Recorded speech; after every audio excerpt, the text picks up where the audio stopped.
কালসর্প যোগ দোষ যোগ। নয়। দুটো নেগেটিভ পয়েন্ট আর দুটো পজিটিভ পয়েন্ট। কালসর্প যোগ ওই অ্যাভারেজ বাধা আসে, যেটা আমরা শুনে সবার আসে।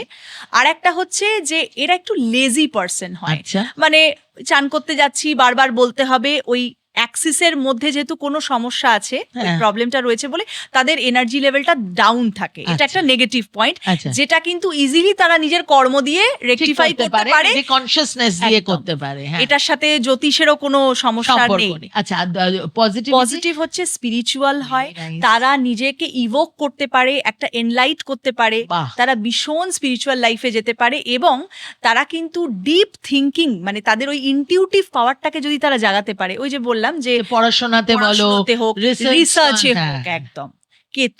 কেতু হচ্ছে ডিপ রিসার্চে খুব বিশ্বাস করে। তো এটা একটা পজিটিভ পয়েন্ট। কালসর্পদোষ মানেই থেমে থাকা নয়,